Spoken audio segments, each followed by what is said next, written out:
5, 4, 3, 2, 1. Welcome back to the Fever Pitch Podcast. I'm your co-host, Brian. And today we have a very, very special guest. We have the star defensive end of the University of Maryland College Park football team, the Maryland Terrapins. We have Quashon Fuller. He is a team captain, and we're going to talk about his journey with football and through sports and the lessons he has learned throughout his life. How are you doing today? What's up, everybody? I'm doing good, man. I can't complain. Shoot, I'm still alive. That's good. What was the first sport that you ever played? The first sport I ever played was soccer. Oh. Yeah. Yeah, man. I played soccer. I played on defender. I remember that was my first sport because I always remembered having to get the shin guards, and the shin guards were like really dirty, and I ain't really like that sport. Okay. Did you play on an organized team? Where did you play? Yeah. I played soccer for one of the and RP to my boy, man, is like a trainer, a well-known trainer in Fort Myers. His name is Coach Dundrick. Mm-hmm. I started playing soccer at that field that he always trained at, Shady Oaks in Fort Myers, Florida. So, I kind of want to give him a shout out right quick. Okay, that's what's up. What got you into playing soccer? My mom wanted me to try something and get out the house. That's really what it was. Okay, that's valid. How old were you? Probably was like 5, 6. 5, 6. Yeah. Okay. And then after that, what was the next sport that you played? Football. Okay, immediately. Yes, sir. Football. Okay. Full tackle or flag or anything? I played tackle. Never played no flag first, no. Oh, okay. Okay, what was your first time playing football like? My first time playing football, I kind of was just trying to figure it out. I didn't really know what I was doing or really what it was. So it was just more fun than anything. So.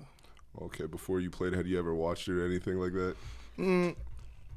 Before I played, because I played so early. I started playing at like 6, 7 years old. So. Okay. Do you remember what your first position? Walk me through like that first journey of like practices, tryouts, things of that nature. And when I was small? Yeah. Okay, so basically when I was small, coming from a city like Fort Myers, everybody wanted, size over anything. Mm-hmm. So I was kind of one of those kids that in 8th grade, I was like 6'2". You were 6'2" in 8th grade? Yeah, I was 6'2" in 8th grade. I looked at the book, and I was actually taller than Shaq was when he was in 8th grade. I was so hyped. about that. But you can see how he overpassed me. But yeah,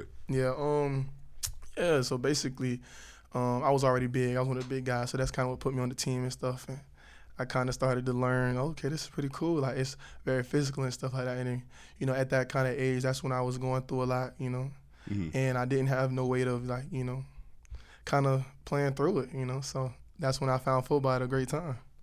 Okay. So then when you had, started playing, when did you start taking it seriously? Because I know everybody initially you start playing for fun, and then at some point you're like, I can see myself going somewhere with this. Yeah, so I started playing and taking football seriously when I found out about, college football, like Florida State and stuff like that, and, kind of just seeing all those big games. And I was just like, ooh, as a kid, I was like, ooh, I don't know how you get there, but I want to get there, though. So that's what I was doing. Did you, get introduced to, college football, on TV, or, was it, a game in person? College football, I got introduced to it on TV because, my family, we didn't really have enough money for all of us to go visit Florida State in Tallahassee because that's 6 hours away. Oh. So, yeah, we wasn't just going to go voluntarily go out there now, so. Okay. Did you always play defensive end? Yeah, I played D-line, O-line. You used to play O-line? Yeah, I used to play O-line, and I ain't going to lie, all the haters going to say I never played quarterback, but, hey. I'm going to just say I did. I was playing a little QB, man, Okay. So. I can see it. it. Okay. So, you were playing O-line and D-line. Yeah. When did you decide that you were going to focus on defensive end versus offensive line? I didn't want to play O-line no more because I didn't like how I was blocking. And all of the boys that score, they get all the glory. Yeah. The boys that be blocking don't get no glory. So I'm like, man, I want to do something, and I can celebrate because I did that, and that was D-line. So, yeah. Okay. Yeah, no, I remember because I only played football till high school. I started in high school as well. I remember because I played defensive end out here in high school. And Yeah. I played offensive line as well, so I remember that you definitely saw like offensive line. You definitely didn't get the glory, but everybody always emphasized that. True. You're the cornerstone. Mm-hmm. All right. So for you, what was like your first big football game, and walk me through that? Probably one of my best of my life, or when I was little. Of like your earliest football game that was like your first big moment. Probably the Soul Bowl. The Soul It's Bowl. like it's a thing called a Soul Bowl in Fort Myers, and basically that's when Mm-hmm. two of the ferocious teams in the city kind of can play against each other and stuff. It's like pot winner, so everybody from little league all up to the high school level, everybody was good, so it was good football. Okay, the Soul Bowl. Okay, was this like an annual event? Yeah, every year. Okay. Yeah. Did your team win? We got like 2. I think we had 2 out of I was in like 4 or 5 Soul Bowls. Mm-hmm. I got like 2 or 3. Oh, it was like a tournament. Nah, it's like One every year you get one a year. Okay. But I've been with the football program for like 5 years, 4 years. Yeah. Okay. And when you started playing in the Soul Bowl, what year was that? In the Soul Bowl, Yeah. I probably was like 11. 11? Yeah, probably like 11. Okay. And then when they told you guys about like the Soul Bowl initially, Yeah. and that you guys were gonna play in it, what were those like initial reactions, feelings, and things of that nature, and how were you getting ready for it? Basically, I just thought about why I was playing football. Mm-hmm. So basically, that kind of leads into my why. Mm-hmm. Basically, playing football was all fun and games and stuff like that. But I kind of learned, growing up in a city like Fort Myers, Florida, that, it's either you gonna either make it in sports or it's hard to go to college, in my city. And I feel like Fort Myers isn't really a place that, people go to, live in Fort Myers and you go there to thrive in Fort Myers. Not really. Like, it's really hard to do that. So it's so much negativity around. And I kind of noticed that really young. And I also lost my dad. My dad caught life in prison when I was really young. So he never really was around. But I kind of knew quickly by, watching my mom do, her motherly thing and trying her best to play both roles throughout my whole life, that I kind of knew that I wanted to get her in a better situation. And I knew that, football would be able to help me do that. So, No, that's beautiful. That's beautiful that you've been able to do that and persevere through the game. yeah. What was it like growing up in Fort Myers? Basically, growing up in Fort Myers is I was kind of like one of those guys where, like, my family was very, like, everybody worked hard for whatever they wanted. Mm-hmm. But a lot of times in my city, everybody wanted, like, bad things. Like, oh, they wanted a lick, or they wanted this, they wanted that. Now, it's my mom's side. My mom's side, a lot of them didn't live in Fort Myers. They lived in Naples. So growing up, we always was go to Naples and stuff like that. By the beach. Yeah, by the beach. Okay. Yeah, so we used to always do that. And I just feel like growing up in Fort Myers is something that's like it's hard to get out of once you get sucked in. Yeah, I feel like that city is it's full of people that's like, instead of motivating you to get out when they're kind of like on the bottom barrel, that they're like those are the type of people that will, when you're down, they want to see you down, and when you're up, they gonna praise you, but then when it's time for you to come down, they gonna, oh yeah, I expected for him to come down. Like, it was just a matter of time. So it's kind of about, in my city, leaving the city and then staying out. So. Okay. So when you had figured that out, because it sounds like you figured that out at a very young age, that you have to get out of the city, and in order to thrive, you have to sort of break out of the box and essentially, like people are saying now, stand on business. So Yeah. Stand on business, man. Absolutely. To get to the things that you want. When you realized that, did you find any mentors through football, any coaches or anybody that was instrumental for you and growing up? Okay, so I would say I had a few mentors growing up. I can't really say, I haven't had like the complete father figure, but I had some good mentors, which are my football coaches. I've had, I think throughout my career, I've only had like 3 different football coaches. For real? Yeah. Okay. And it's like when I mean 2 and 3, I mean like main, like, they were the head coaches and stuff. Yeah. Everybody within, the coaching staff obviously meant a part of my life as well. But, yeah, I probably had 3 of them, and, those three, man, I feel like they just mean so much to me. You know, I feel like I wouldn't be here if if I didn't listen to them and stuff like that. I would just be one of those kids that would just mess up and not really know how to fix it, or know too much right or wrong.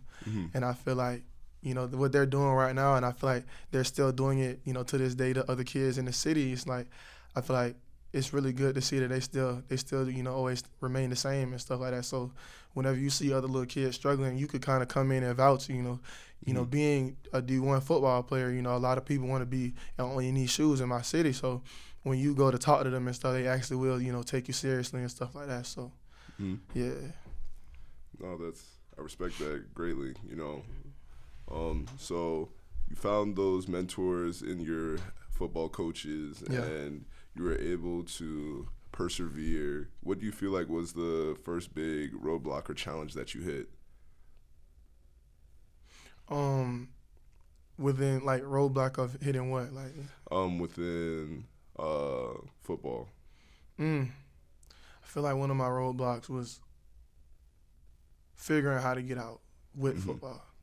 I didn't really understand, I understood early that I didn't want this for my family. Like I didn't want like my family to live this way.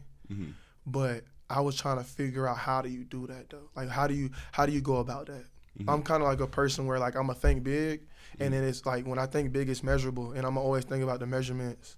You know what I'm saying? And always, every step of the way, just trying to think about, all right, what do I have to do next to, shoot for it towards that goal. I feel like as a young kid, I was that kid that, middle school, where I'm from, middle school gets in after elementary and after high school. And after high school? Yeah, they start at like around 9:30. Oh, but high school start way earlier. Yeah. But so I was that kid that just woke up early, and I'll go, hit a quick workout before school.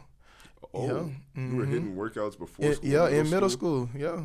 That takes real dedication. I didn't even think of like trying to do a morning workout until the coaches had even told us about it in high school. Yeah. What made you go start doing that? So what made me do that was because I understood that, I had to take this football thing seriously. It'll be able to get me to go to college. And, I knew we didn't have no money for me to go to college. And I also knew that, if you take this college thing seriously and you get your degree and you do what you got to do on the field, you also could get a chance to go to the league. So it's just like I understood that at a young age, and I always just, wanted to grind, like just wanted to just keep on working hard, just keep on working whatever I got to do to, put forth that goal that I wanted. And I got it. I was thankful to be getting, offers and stuff like that, early my freshman and my sophomore year of high school. And, I just feel like I just never looked up ever since. I seen that from my family. I want them to live better. I just never looked up. So. So it sounds like you had that perseverance, and you knew that you wanted to go play college football. You wanted to play Division I football. Yeah. And you knew from an early age you had to take the fundamental steps in order to get there. And to do that, you knew you had to do things that people weren't comfortable with doing, even from a young age.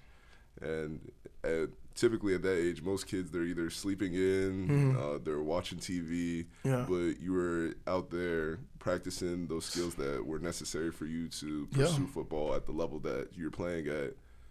Okay. Yeah.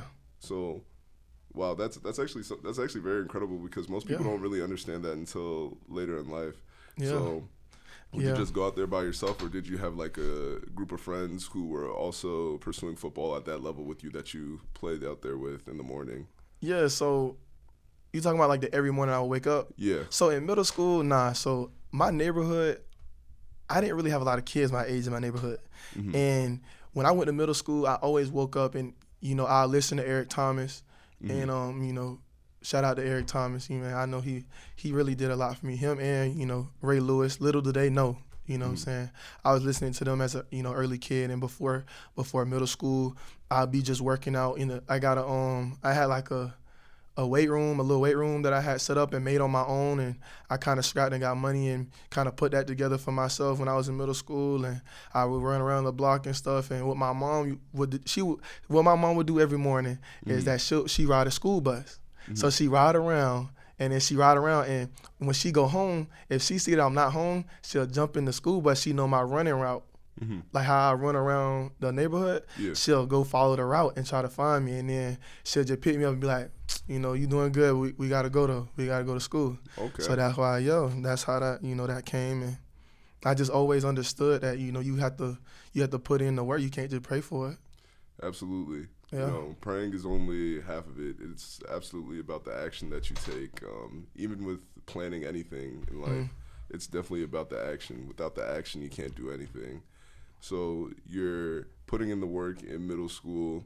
You saved up and got your own weight set. And that's even impressive in its own right. Building your own weight set, your strength training, your conditioning, you're working on fundamental football skills. Yeah. Essentially, many, many years before a lot of people start to pursue it at that degree or that level, unless they have somebody in their family who's done it before, who has got personal trainers or things of that nature for them, right? Yeah. So you're pursuing it at that level, and then you get to high school, your freshman year. Yeah. Talk to me about high school football. How did it go for you? Tryouts, things. Talk to me about your first tryouts and things of that nature. I ain't even gonna lie. My freshman year of high school was like the worst year of my life. For real? Bro, what? Bro, my whole team was good. Oh. Like, so I'm a freshman trying to make the varsity team, bro. Like, these guys were huge. This was my first time because what I was used to was I'm younger than you and bigger than you. But now I'm like, okay, they older than me and bigger than me. So I'm like, damn. So I'm like 6'2" still, you know, because 8th grade the freshman year. And I'm like, dang, bro. So like, oh, these guys big, you know. So I did my little freshman thing, you know, got beat up every day, you know, and it kind of made me the player I am now, you know, playing with fire and playing aggressive and, you know, with instincts and all those different things. So I appreciate them for sure. Okay, so that freshman year, did you played on varsity your freshman year? Yeah, I did. Okay, Yeah, they put me on JV for like 1 game or 2 games, and I was so mad. I just went crazy in them games. Oh, for real? Yes. Okay, and then what high school did you play at? I went to South Fort Myers High School. Home of Sammy Watkins. Oh, okay. Yeah, that was actually a guy that growing up I really looked up to him a lot, and I never told him that. Okay. Yeah, so he was like a guy that in Fort Myers, you know, it was a great football team, but we only had 1 Hall of Famer in the high school, which was him. And then I was like, dang, I want to be just like him. He's all over the record books and stuff. And I'm like, I want to be just like him. But then it's just like, you know, his sister went to school with us too. Yeah. So I was like, yeah, this is going to be my best friend. This was my best friend. And then I finally got the chance to talk to him. We was in the weight room together, cause I'm talking about it was just me and him lifting. I'm lifting. Watkins? Like, yes, but it was just on some like, cause you know my high school coach was the same one he had. Yeah. So then like when he came, he just came to, you know, get some reps in and stuff, working out. And I'm like, I'm over here not talking while I'm lifting. I'm like, yo, I'm really working out this, man. Oh my god. And then I was just like, yo, say something. And I'm like, I don't know what to say. And then my coach was like, you ain't got to be scared. Say something. And that's when I just, you know, started talking to him and stuff. Oh, that's cool. So you had your first 2 games on JV, then you went to varsity immediately. Yeah. And if I know anything about football is I know everything is earned. So that facts. You had to work to get to the starting position, essentially. What was that journey like? I feel like my sophomore year was the year that I kind of put that together for myself. My sophomore year, I started over 2 seniors. They was so mad at me. But I worked hard because like I wanted to be, you know, I wanted to be a player that made it out, and I understood it early. So like I was that kid that when I got to high school, all the high school boys was lifting a lot more than me, and I could like my max was like 135, and I was like a 6'2", 6'3" freshman, like, you know, arms look like noodles, you know what I'm saying? Yeah. But I just understood. I need to get harder in the weight room, and got to 300 pretty quick. Sure. Oh snap. Yeah, facts, man. Okay. So I just always, you know, made sure I made the main thing the main thing, and I always made sure I was focused, and I always was, going on YouTube and utilizing, my phone and utilizing everything that, because you got to realize social media and YouTube is just something that's like, it's not bad. I hate when people say like, oh, it's bad. I don't like, you need to get off your phone. But your phone is whatever that you attract to it, like everything that you That's see, facts. you're in control of that. So if you see like, bad things and stuff like that, and it's just like, oh, it's a whole bunch of Sexy Red and Lotto, but because that's what you created. That's what you You looking created for. that environment. Yeah. Like me, like I make sure that I follow a few different Instagrams that talk like wisdom and stuff like that, cause that's what I want to see on my Instagram. Like I want to see things that if I'm going through something, somebody's gonna say something that's like I could really like relate to that. Like, and it's like I don't know, At first I used to do it at first, and this was like a while ago. I just stopped doing it. I just stopped posting every day or every other day, and then somebody texted me and was like, man, like. I noticed you stopped posting them, bro. Like, I used to really relate to them. I don't know how you used to find them. They were so good. And I was like, dang, people really pay attention to this? Absolutely. So that's when I started to, post them some more and stuff like that, because you got to realize that, like, whatever you feed in your body, bro, and your mind is going to be what you live. And nobody in this world can, like, force every single ounce of whatever you think in yourself. Because at the end of the day, it's you versus you. It's like, when it's you versus you, bro, it's like, are you gonna wake up and go do what you gotta do? Like, all right, you want this? Are you gonna be willing to do what it takes to want it, to get it? So it's just that conversation with yourself, bro. Somebody can't make you do something. It's got to be up to you whether you want to do it or not. So, yeah. So it sounds like from an early age you were a self-starter, and even figuring out with social media and the content you consume on your phone, making it positive focused and having that growth mindset of whatever you're consuming is always adding to what you're doing. How did you figure that out from a young age with social media and your phone? What made you think to do that? Because I was self-conscious. And when I was young, I was so conscious, and I was that kid in the pool that everybody got their shirts off. Quashon got his shirt on. You know what I'm saying? But only reason I didn't like how I didn't have that self-confidence in myself. I was like, dang, like I don't like that. So I was just kind of thinking about like, what was I doing to where like I kind of second guess myself. And I just looked at my phone and was like, well, dang, I see a whole bunch of like kids my age posting with their abs, and in their comments, the girls going crazy. Middle school, you want the ladies in middle school, but it was just like I wasn't getting them. So I was just like, dang. And then I just kind of had realized, I was like, you know what, bro, like, just be yourself. You know what I'm saying? Just be yourself, because I feel like at the end of the day, if you just be yourself, bro, like, so many people in this world that you hang around, like, you can't really base too much of what they have to say about something based off of how you see it. You know what I'm saying? Yeah. There might be things that, like, you'll make a decision on something, and everybody be like, why you did that? Like, that was so dumb. But they don't really see what you see as to why you made that decision. You know what I'm saying? So I feel like that's something that you also got to, put in mind as well. No, I completely agree. Being self-conscious at that early age, I definitely salute you. I don't think I was that self-conscious when I was growing up. It was bad. So you have that self-consciousness, so you're able to essentially be self-aware and aware of everything that's going on around you. Yeah. And essentially, and it goes back to planning out where you want to go. You have a big goal, a big dream that you want to get to, and you know where you want to go, but you're figuring out how you're going to get there and what you're going to do to get there, right? So after you've figured that out, right, you essentially have already mastered your mindset, and you know what it takes to put in the work to get to where you want to be. Right. Yeah. For you, what helped you to always stay the course? What kept you going on those days that you wanted to, okay, maybe let's do a little bit less today, or I'm a little extra tired today, let's slow down. What kept you going on those days? All right, so what kept me going is my family, and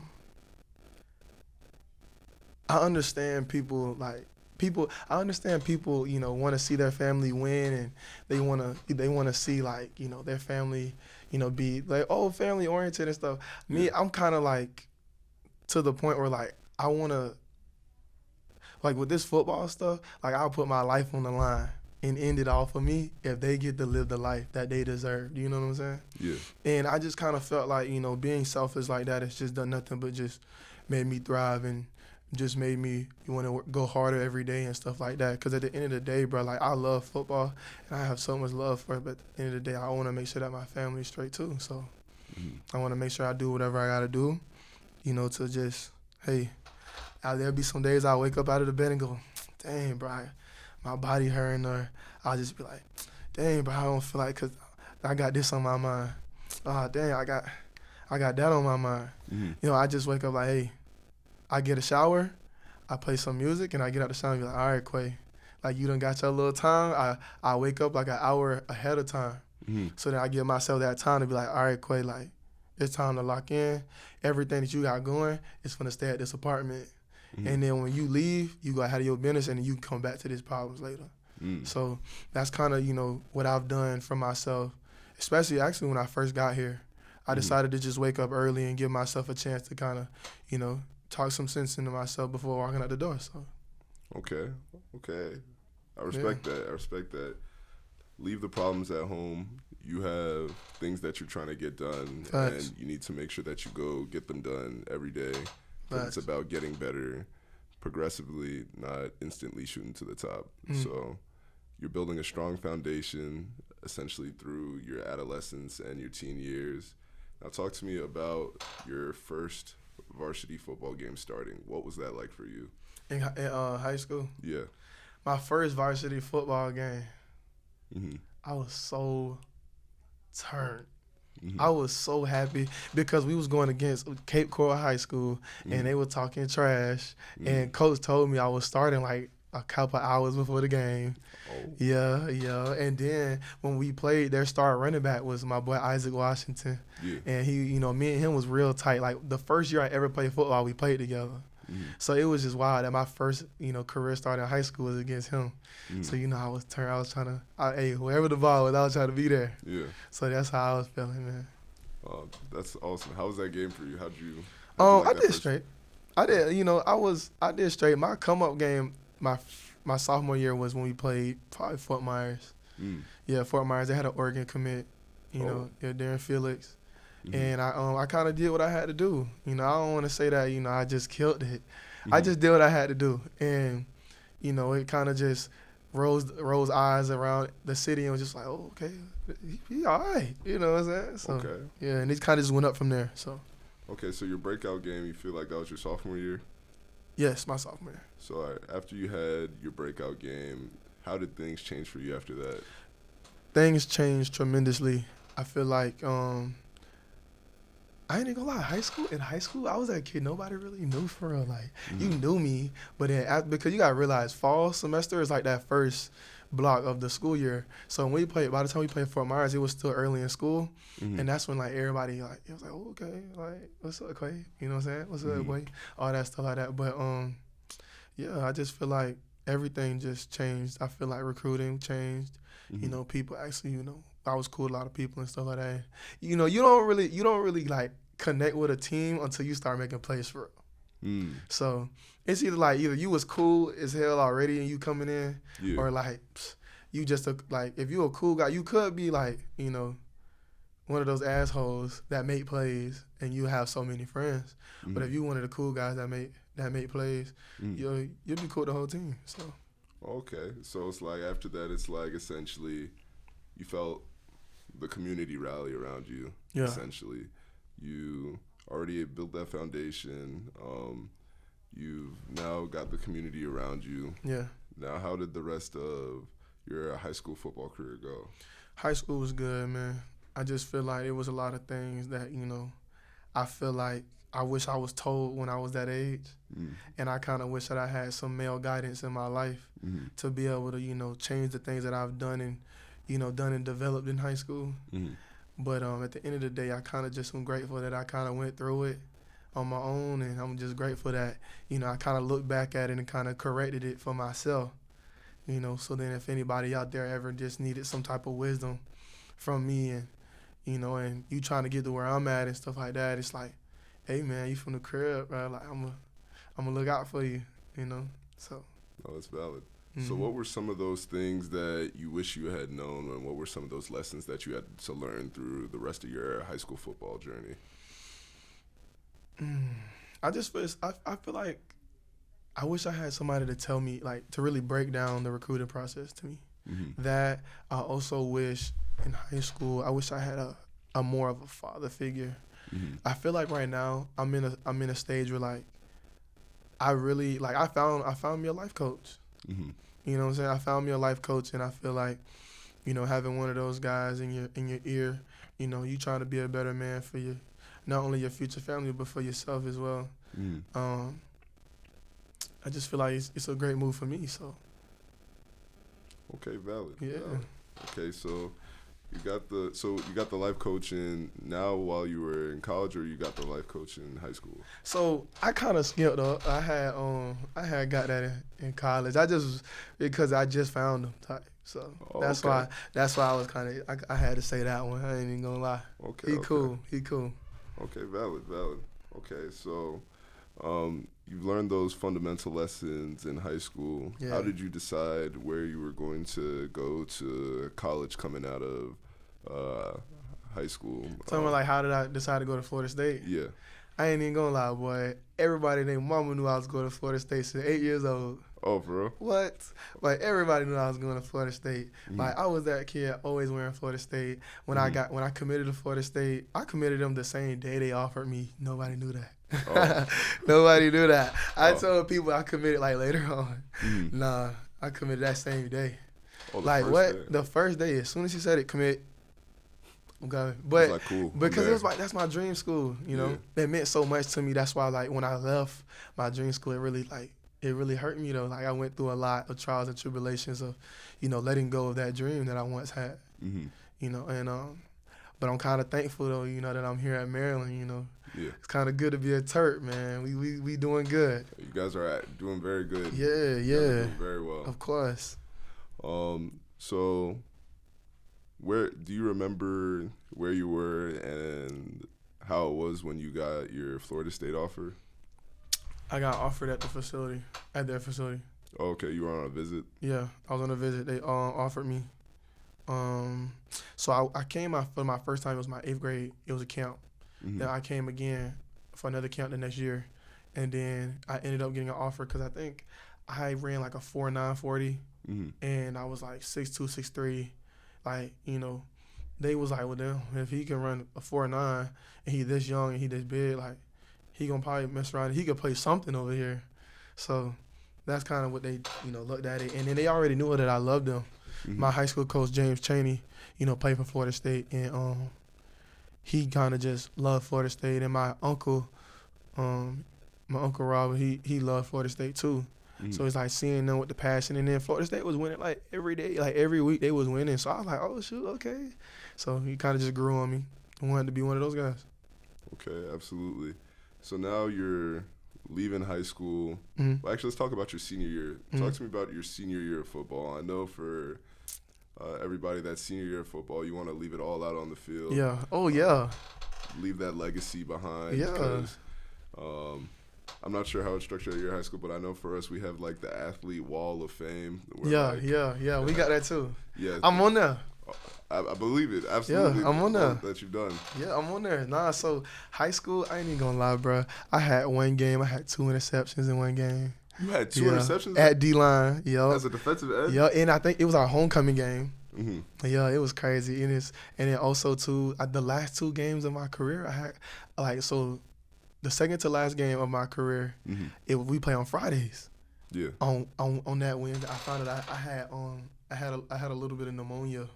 And I played 2-3 games with pneumonia. I played my last 2 games with pneumonia. You didn't just have a flu game, you had a flu series. What? Cuz, like, I ain't even gonna lie, like, I did that jump, and it was crazy that I did it, because it was crazy. Like, I was, like, tired really fast. It took a long time for me to bounce back, and, and I'm talking about, I had the pneumonia, bro. I lost, like, 40 pounds, like, at least 40 pounds. Oh. So, like, it was crazy. But, yeah, I did that, though. Okay, respect. So, what was it like playing through the pneumonia? It was crazy. My body was just shutting down fast, and my vision would get blurry pretty quick. Oh. Yeah, and it was to the point where there was times where I was on the field, and I feel like if I didn't make it obvious that I couldn't see, like if I would have made it obvious that I couldn't see, they would have hit me. But since I'm so big and stuff, a lot of teams used to do their plays and try to run away from me. So in that time that I couldn't see, they had ran that play away from me. So I obviously didn't get hit. But nah, when I could see, I said, oh, nah, I need to get up out of here. So, yeah. Okay, valid. So now you're leaving high school. You've left your mark.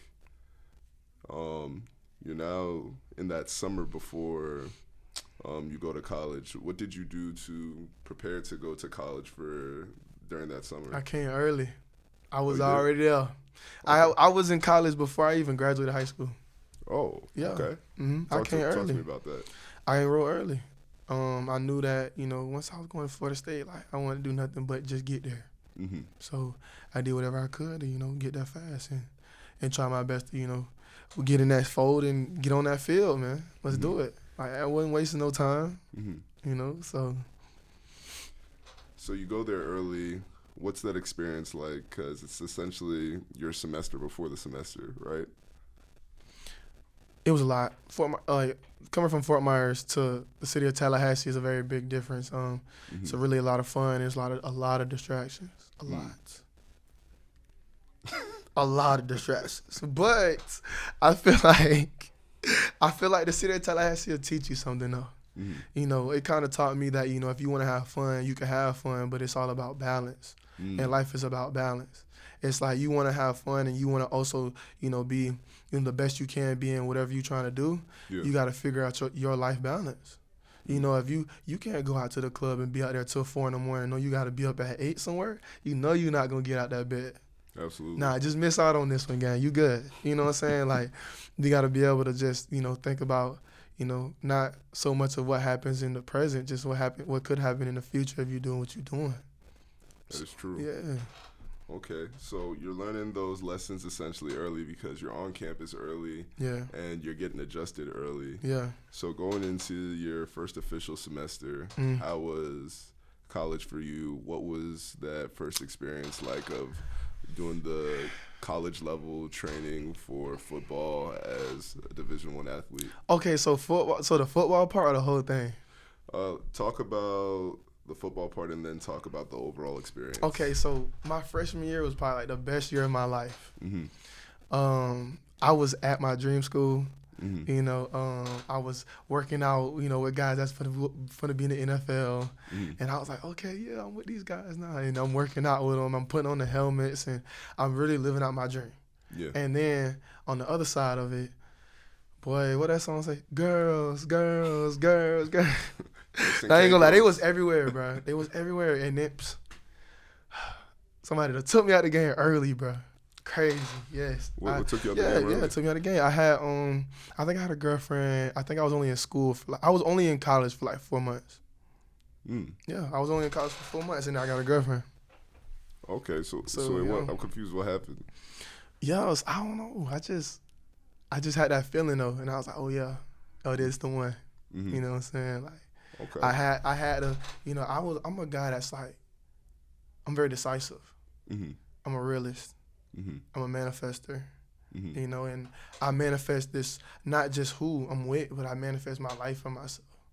And I understand that in my self-worth, what I want for myself and what I don't want for myself. And what kind of comes with that is I also do know who I want with me. You know what I'm saying? Yeah. I know, what I feel like what type of, character that I have to uphold and, understanding, just that that position as a whole. Like, it's a lot that goes to that. But also in another aspect, I also am very decisive and, when I play football, what I'm doing. You know, I'm very decisive, especially when I get into that playbook, very decisive of getting comfortable in that playbook. You know, very decisive in, you know, everything that I do. I know when I want to eat. I know what I want to eat. You know, it's not no, oh, I don't know where I want to eat. Nah, Quay know what he want to eat. So that's kind of was when me and me and her relationship was really funny in college because she never knew what she wanted. I knew everything I wanted though, so it kind of worked out. You know what I'm saying? Okay, that's how it be sometimes. Yeah. Okay, so you know what you want. You're decisive. A few months in, you're already locked in with your girl. Yeah, that's crazy though. Yeah. Right. So tell me about the overall Florida State University experience, and after you've adapted to it, and how was it hitting your stride and enjoying the experience? I just feel like Florida State was kind of like a school that's just like, you know, very, you know, they love their football. You know, they love their school as a whole, and it's a school that, you know, holds a lot of pride to it. You know, that's why alumni always come back, and alumni always, you know, show a lot of love, and you know, they always reminisce and stuff like that. You know, kind of like a lot how here does it, but just, you know, I feel like that school is very much a school that, you know, takes very much pride in, you know, being there and stuff like that. So pretty cool. Okay. And then for you, at what point did you start thinking about transferring? I had to transfer after my third year at Florida State. Yeah. I kind of understood then that I wasn't really given the opportunity that I feel like I deserved. What made you realize that? What made me realize that was just the playing on the field, and also too, you know, there was things said that, you know, I didn't really agree with as well. With that, you know, and I just feel like I have values, and one of the things that I value the most is football and myself, my family, God, you know, things like that. And it's just like I feel like the program kind of just wanted you to value just football, and that's it. I crossed, you know, this also great fraternity, you know, A-Phi. Absolutely. And kind of, you know, I actually had to leave after that spring. I crossed, I was on the yard for only 2 months. And I had to transfer because, you know, the coach told me straight up. He was like, man, he told me, Quashon, like, you had a spring that, you know, wasn't. I thought you were gonna have a better spring and stuff like that. And I was like, dang, like I told him, I said I was trying out, you know, I was going through a lot. I was pledging a fraternity. Cause I'm in his office ball, cuz. Like I'm in his office ball. I probably had an A-Phi shirt on. He told me, he said, son, that fraternity had nothing to do with me or this organization. Like he was just like, you doing that kind of was like a decision that you made on your own. And he said that sounds like a selfish player, and I don't want any selfish players. Then I was like, whoa, he just called me selfish for just wanting to join a fraternity? That's crazy. But yeah, man. Okay. Wow. So at the end of your junior year, you were definitely going through a lot. You're essentially joining basically whole new world. And for you feel a chapter closing as well. How did you know where you were going to go from there? I kind of knew where I was going to go when I looked into the coaching staffs and stuff like that, and I already knew Coach Locks. Coach Locks was actually about to give me to Alabama out of high school. Oh. Yeah, so I knew Coach Locks, and then, you know, my coach, Brian Williams, you know, he's the guy. You know, he came from Florida State as well, and he's from Florida. So basically, you know, listening to him, you know, just, you know, give me some wisdom here and there, and, you know, we talk about the game and stuff like that. So, you know, he always gave me that home feeling. You know, because he's from the crib. So it's just like, it's only so many people that can give you like that feeling of the crib, because they got to be from there. And they got to really understand what you're trying to say and what you're going through, you know. Because it's a lot of, like, coming out of Florida is really much of a same struggle for athletes. It's just a little different. You know what I'm saying? So. Yeah.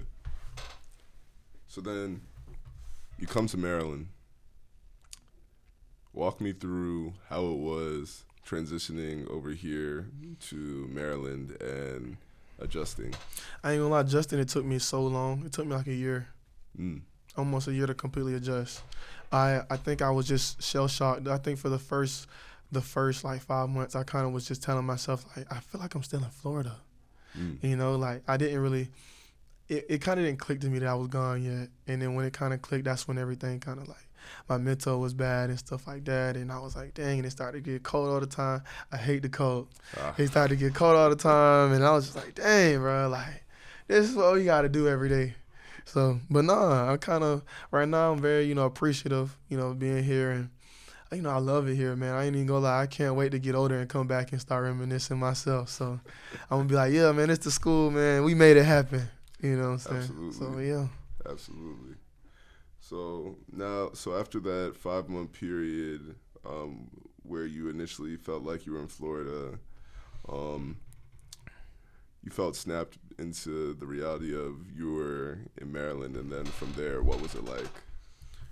What was it like from after that initial 5-month period you were talking about? Oh, okay. So like, what was the experience like then? Yeah, the experience was good. I ain't even gonna lie. I never used to brunch. Cause like I didn't even know what brunch was for real. I'm like, okay, cause I know what it is in Florida, but it's like I'm not let me go brunch. Like, no, I was a football player. I'm thinking about football stuff. Like, but I didn't, do that. And plus, y'all do it way differently here.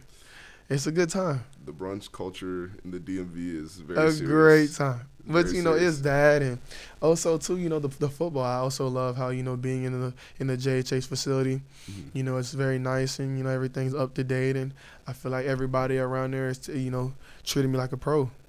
You said a JAH facility? Yeah. What's that? Jones Hill House. Oh, Jones Hill House. Okay. Yeah. That's what we call it. We call it JHH. Oh, okay. Yeah. Okay, yeah, because I believe you guys got like a bunch of brand new state-of-the-art equipment and stuff. Yeah, like, it's a lot of nice stuff in there. It actually is. Everything's new. I think it's only over a year old. Okay. I think it's a lot of nice stuff in there. That it definitely can help you get to the next level. So, and I also like the location. There's a lot of teams around and stuff like that. So that'd be cool. It's cool. Okay. So then for you, football-wise, how did you adjust to Maryland? I adjusted to Maryland very well, just trying to get in, fit in with the system and stuff like that. And I've just always been a guy that, once I got to focus on something with this football stuff, I'm going to lock in. It's just, I'm going to get there.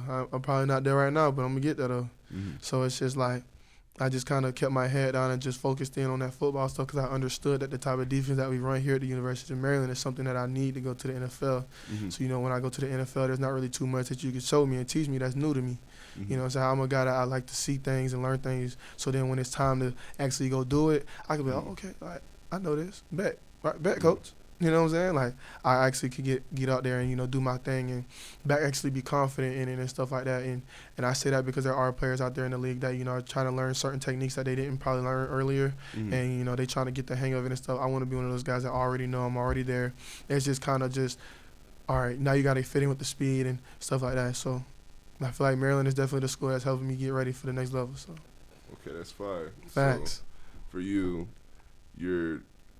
it's very clear that you're a fast learner, and that even within that, you're going to put in the work to always master and adapt to the skills that you need for the environment that you need. Facts. All right. So now we enter this season. You guys have started off great, right? Facts. Yeah. You guys started off great. I think it was like, what was it, 5-0? Yeah. Yeah, we was good, man. We was good. You guys are still good.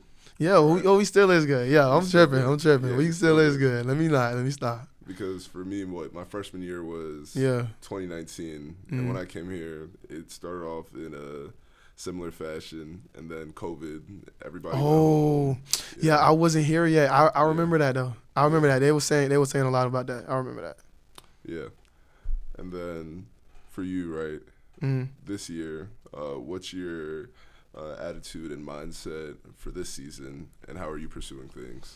I feel like my attitude and my mindset for this season, I feel like this team is very much, good enough to win some championships, and I feel like this team has to just focus on what they're doing and, their jobs and how they're going to win their jobs against other people in the country. I feel like if we just do that week by week and we just really focus every day of the week on, all right, it's time to beat this person at Michigan. All right, bet now it's time to beat this person at Penn State. Okay, so you just really thinking it every second of your just every second of your day, outside of like everything you have to do, you just really focusing on what you're gonna do. I feel like we definitely have, the capability of, doing things that are unspeakable. So I just feel like once we get it together, we're gonna be able to show the world. So Okay, that's fire. yeah.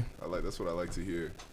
All right, so now we're gonna end off with your biggest lessons that you've learned through some of the different phases and different things that have happened for you through life. What do you think has been the biggest lesson you've learned playing collegiate football? The biggest lesson I learned is that when you play in college football, you have to understand that college football is important, but also you have to take yourself, and you have to, value yourself, and mental health and stuff like that is very important as well. I feel like mental health is something that people just talk about and they don't really understand where a football player is coming from, because all you see is the limelight. Like all you see is we're on TV and we doing this, we get all the likes and this and the third, but you don't really see like, people could be, you at home, you go to your apartment every day stressing because you trying to figure out how you get that next play for your family. So you trying to make sure your family's straight. So you trying to make sure you stay patient. You got to make sure you don't do anything dumb out here, to mess up your stuff and stuff like that. You got to keep a good head on your shoulders. And I feel like not too many people, are valuing, what we go through, mentally and stuff like that. I feel like, man, y'all good, y'all spoiled. No, we're really not though. Yes, people say that all the time. But it's just like, you got to realize, why do you think they created NIL? People make so much money off us. Yeah. So it's just like, with that being said, I just feel like I would just tell the next person, bro, like, whatever you do, bro, just make sure that you want to do it for you. You know what I'm saying? And make sure that you, every step of your walk through college, make sure that you walking through with a purpose, for yourself. You want to make sure that every step that you take, just focus on, all right, is this going to help me thrive in life? Because at the end of the day, everybody wants to win, but everybody want a temporary win, though. Like, you got to want to win that's like, it's going to be a win that keep winning, which is, to me, generational wealth, So I just feel like that's something that I want to create in my family and, be able to have my grandkids good and my grandkids' kids is good, and it's just like, I pass it down to where it's like, you got to grind, hit the blueprint, so that's what I'm trying to figure out right now, so. Respect. So you talked about something that I think it's very important that we reemphasize, the importance of avoiding those temporary wins, that instant gratification versus long-term wins and things that will lead to things such as generational wealth and long-term success. Yeah. How do you differentiate those things, and how do you build that boundary to make sure that you are pursuing things for your long-term success of your future? So the first thing you got to think about when you become, like, I feel like, honestly, bro, like, when you have a goal, I feel like your goal should be bigger than what you thinking for real. I feel like when people say, oh, your goal has to be so big that people look at you and look crazy, that's what I believe in for real. Because at the end of the day, everything that you're going to ask for in this one goal, if you ask for something even bigger and crazier, that's what you asked for in the first place is going to come with that. You know what I'm saying? And at the end of the day, bro, I feel like everybody that has to, think of some stairs. You know what I'm saying? When you're going up the steps and stuff, you running up steps. But the person that has a big goal, you're up there, all you see is like the limelight of the big goal, but you're going to fall because you're tripping over the steps that you're currently at right now. You know what I'm saying? When you have to stay focused in this life. And there's so many different like people and things that could distract you. It's just like, it's all up to you to figure out, do you really want what you say you want? And if you really do, are you willing to do what it takes to get what you want? And it's like, if you want a happy life, are you willing to do everything it takes? If you wanna make sure you feed your family at the end of the day and they straight for life, are you willing to do what it takes? You want a degree with 3 degrees, and you want a whole bunch of stuff. You want to be a doctor. Are you willing to do what it take? You know what I'm saying, to be a doctor? Are you willing to do what it take to, you know what I'm saying, do what you want to do in life? And it's just like, with all of that, bro, you have to, like, it just all coincides, bro. You have to value yourself. And also, when you value yourself, in that process, you're going to run into mental health. You know what I'm saying? All that stuff really connects in its own way for real. You just got to kind of have that conversation with yourself long enough to know, and really connect those dots for yourself. Right. And what you hit on that I really want to emphasize is you have to value yourself, and you have to tell yourself, are you going to be the person that you told yourself you're going to be? Yeah. Are you going to do what is required, or are you going to do what is you consider your best effort? Tight, yeah. Right? And it's a very clear difference, right? Yeah. Because in this life, one thing that I've definitely seen is what is required to get to something that you want may be drastically different from what you're currently doing or what you feel like you should be doing. Yeah.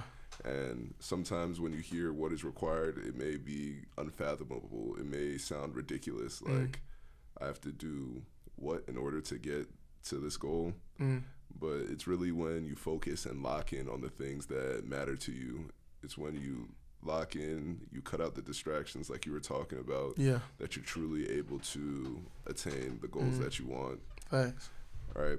And for everybody listening to this podcast or who's even seeing the live stream, I want you to know that Quashon is the perfect example of that. You're focused, man, and I respect it, everything that you're doing. And one thing that I want to end off with is there anything that you want to shout out? I know you talked a lot about your mother and how she was a big inspiration and motivator for you in your life. So anything you want to talk about, shout out before we close out? Before I go out, man, of course, shout out to Mom Dukes. Your birthday coming up. Love you, Mom. Shout out to my sister, Big Kyrie Alpha. You know what I'm saying? That's my nephew. He's soon to be, And shout out to the whole family in the household, and I also shout out to Coach Chaney, Coach Dixon, all y'all, man. Appreciate all y'all. And thank you, Quashon, for coming on to the Fever Pitch podcast. As always, this is going to be on YouTube, Spotify, and iTunes. So find this podcast wherever you can and listen to it once, listen to it twice, because I promise you it was more than just dimes dropped off in here. But thank you, Quashon, for coming to the podcast, and we'll see you guys on the next one. Appreciate it, man. For sure. All right. Damn.